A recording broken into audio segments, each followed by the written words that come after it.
Are you happy now that you've switched to my sister? Of course. Anyone can see that Lucy is more attractive than you. Can't you even understand that? It was definitely the right decision to dump an old hag like you. As Tom uttered these words, my sister chuckled quietly. Well, I'm glad you think so. I've been thinking it's good to be away from you too. Thanks for breaking up. What? My name is Sophia. I'm a 40-year-old office worker.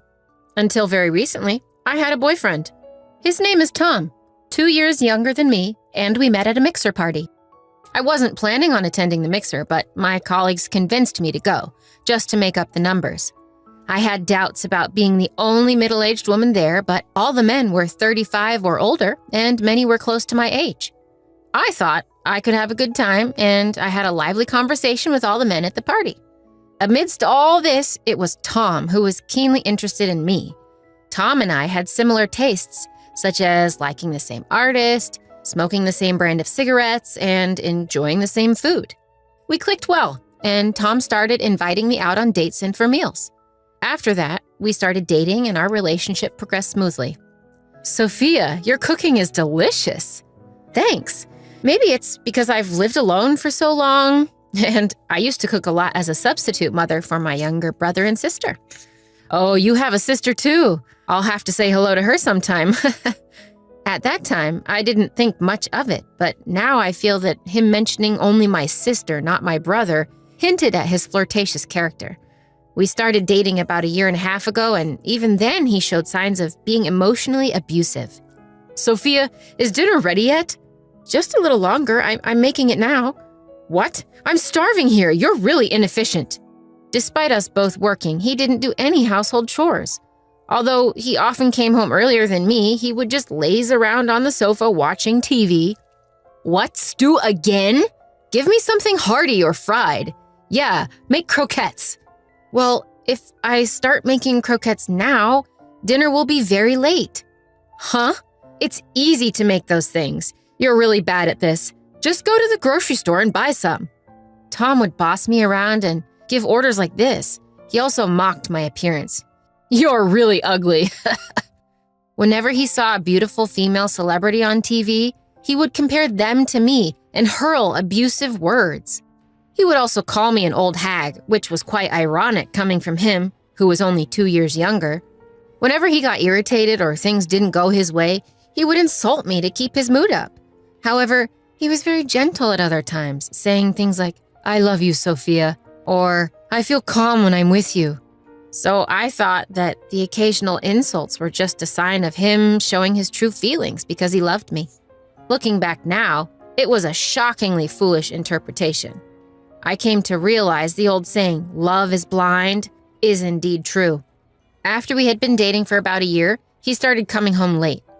I have to work overtime today, so I don't need dinner. He would just send that message and call it a day. And every time he came home, he was drunk. When I mentioned that he smells of alcohol, Tom gets huffy and claims he only had a drink with his colleagues after work. But it's clear to me that he's had more than just one drink. His face is red, after all.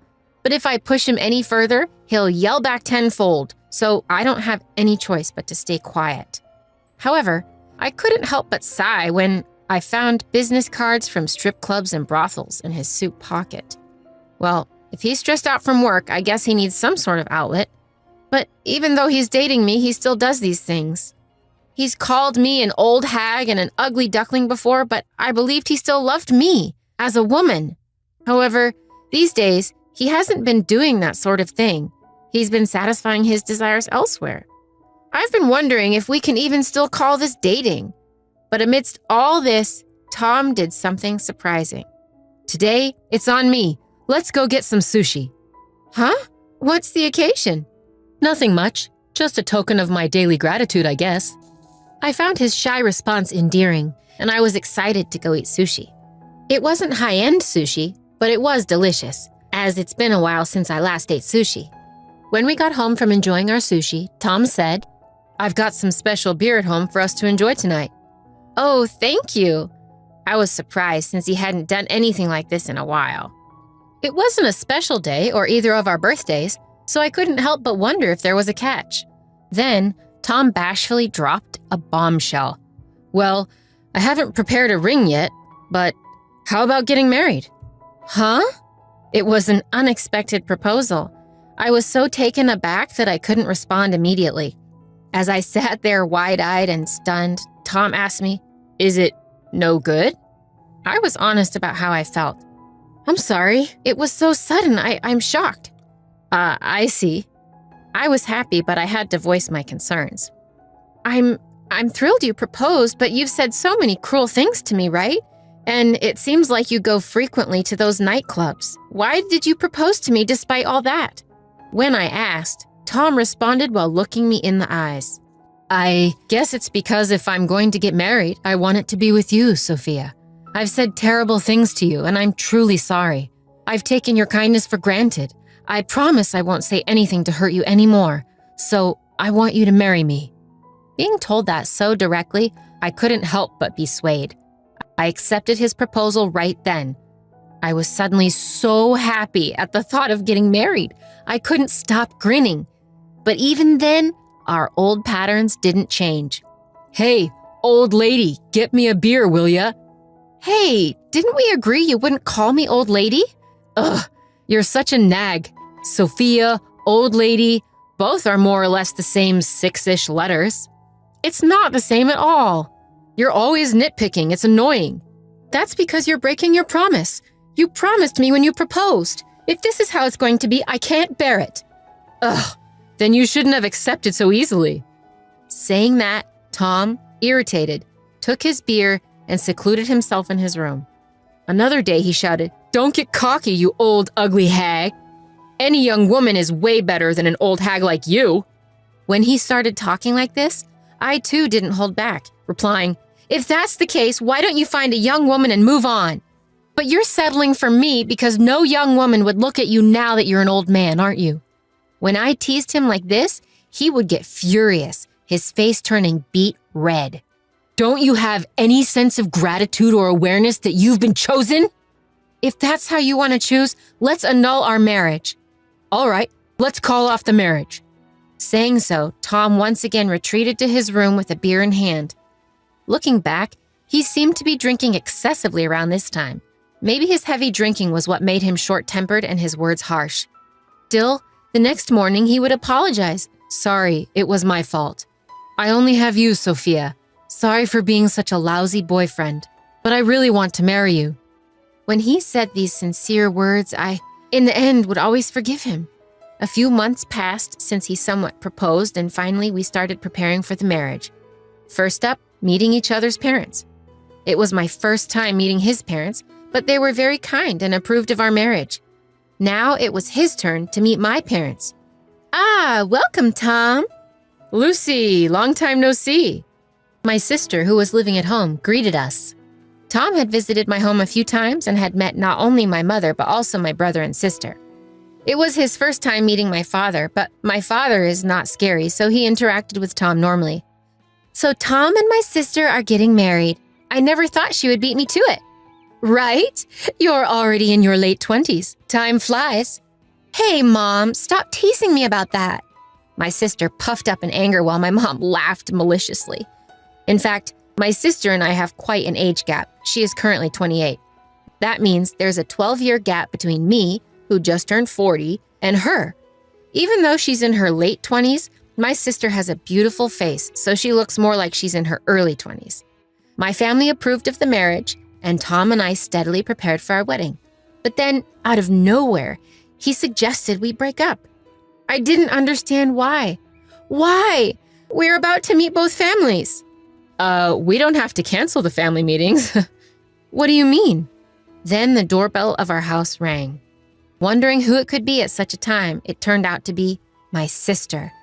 "Lucy, sorry, I'm a bit busy right now." "No problem. I'm involved too." "Huh?" With that, my sister strode into our house. When I followed her, Lucy called out, "Tom!" and to my surprise, threw her arms around him. "Oh, you sure took your time, didn't you?" He chuckled. "I was picking out some cute lingerie for you, Tom, and that made me late," Lucy laughed. "Really? Can't wait," Tom said, patting Lucy's bottom. "What's going on?" I asked. "Huh? Can't you see? This is what's happening," Tom replied, laughing and pulling Lucy closer to his side.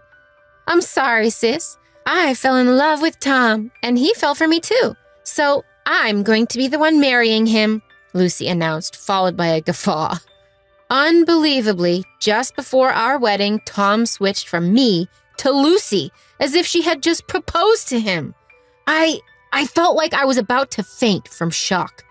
"We'll be moving to our new home now," Tom said, heading into his room and coming out almost immediately. It appeared that he had already packed his belongings. "You'll be alone again, sis, but you're already 40, so isn't it fine to stay single?" Lucy taunted with a malicious laugh.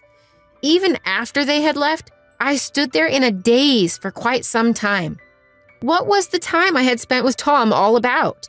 Upon reflection, he was a worthless scumbag, but he must have had some charm too. The loss of him brought me intense grief. I cried for a while. It wasn't until I reached out to a friend and talked to my younger brother on the phone that I began to feel a bit calmer. As I calmed down, I was able to think more clearly. As my mind cleared, I felt pure anger rising towards Tom and Lucy. I wanted to pay them back, to make them regret Tom breaking up with me. With that in mind, I decided on a plan for revenge. When I told my brother about it, he agreed to help me. A few days later, the day came for the two families to meet.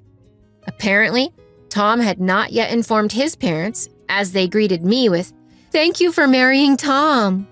My parents, too, seemed to be in the dark, greeting the other couple as Sophia's parents. Then, Lucy dropped the bombshell. "Actually, I'm the one marrying Tom." Both sets of parents were thrown into confusion, questioning Tom and Lucy, then turning their questioning to me. "Tom and I broke up recently. He seems to have taken up with Lucy," I said. While both sets of parents were angry, I calmed them down, saying I was no longer angry and that they should accept the marriage. The meeting ended on an awkward note, and soon after, Tom and Lucy announced they were getting married. They seemed grateful that I had smoothed things over and invited me to the wedding. I attended the wedding not as the bride, but as a guest. As the ceremony approached and the room began to fill, I headed to the room where Tom and Lucy were waiting. When I entered the room, they were happily chatting. The place where Lucy sat should have been mine, but I no longer felt any envy. "Tom, Lucy, congratulations on your wedding," I said as I entered the room. They seemed surprised to see me, but quickly approached with smug smiles. "You really have some nerve, don't you? Any normal person wouldn't come to the meeting or the wedding after being dumped by their boyfriend for their sister." "You're definitely a bit off, aren't you?" Lucy added, grinning. I asked Tom with a gentle smile on my face, "Are you happy now that you've switched to my sister?" Then Tom burst into laughter and said, "Of course. Anyone would agree that Lucy is more attractive than you. Can't you see that? It was absolutely right to ditch an old hag like you." Hearing Tom's words, my sister Lucy giggled as well. "Good for you. I'm glad I'm free from you too. Thanks for breaking up with me." "What?" Tom seemed flustered, not expecting such a response from me. My proud sister, irritated by my composed statement, bit back.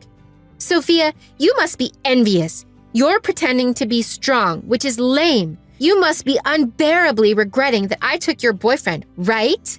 "Well, anyone who's happy about being cheated on is just a pervert and the minority. I was frustrated too, but when I thought about it calmly, I genuinely felt good about breaking up with such a terrible man." "What the hell is that supposed to mean?" "As you said, you've called me an old hag and have been overly dominating. If we were married, that would count as emotional abuse and I could sue for damages, you know. Imagine how horrible a husband you'd become if you already acted this way while dating." My sister's face turned pale at my words. "Emotional abuse? Tom, is that true?" Tom hurriedly denied it. "Lucy, don't believe her. I'm a man who treats the woman I love with great care. That means I will take very good care of you." "Tom." Just when the two seemed to switch into lovey-dovey mode, I played a certain voice recording. Don't get cocky just because you're an old hag and ugly. Younger women are far better than old hags like you. I'm sorry I was wrong. There's only Sophia for me. I'm sorry for being such a lousy boyfriend, but I really want to marry Sophia. Lucy was stunned after hearing the recording. This is Tom's voice. These are some of the things he said while we were dating. He'd throw harsh words at me one day and ask for forgiveness with sweet words the next. This is his pattern. No way. It seemed that Tom hadn't anticipated I'd be prepared with such evidence, and he snapped at me in a state of panic. Hey, stop messing around, you old hag. You're just nasty. I'm glad I didn't marry you, ugly, old, and bad-tempered. What's the point of living? Just as Tom said this, the door of the green room banged open. In walked Tom's parents. Tom, that's enough. Stop embarrassing yourself in front of our relatives. What? What's going on? Your conversation has been broadcast throughout the entire house. Everyone heard. No way! Tom went pale all at once. No, is this some kind of a joke? My words were... Every attendee heard it all today. I'm disappointed to hear you're such a pathetic man, Tom. I'm going to apologize to the guests right now. Get moving.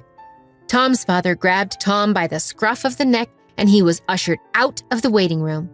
Lucy collapsed onto her knees, looking completely stunned, and hung her head. Both Tom and Lucy had paid a heavy price this time. They found no sympathizers among relatives, colleagues, and friends, all of whom distanced themselves.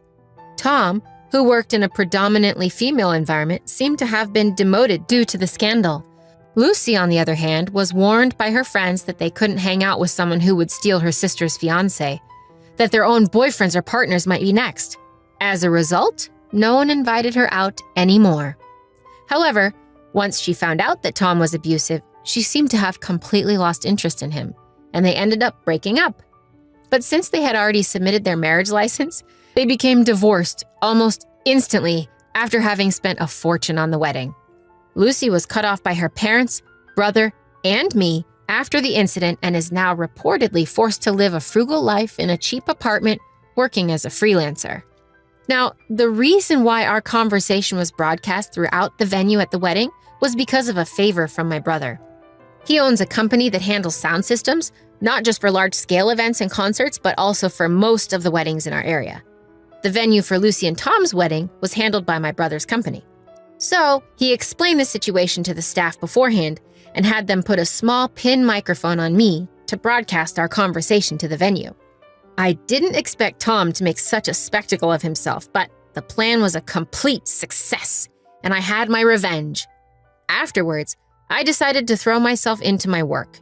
I was promoted and was put in charge of a project where I ended up dating a man from a client company. He is the same age as me and is divorced, but it seems the reason was his wife's infidelity.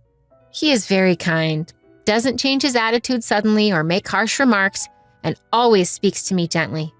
We haven't talked about marriage yet, but I feel like I can be with him for a long time. But I'm not hung up on marriage anymore, so for now, I'm going to fully enjoy the time I spend with him.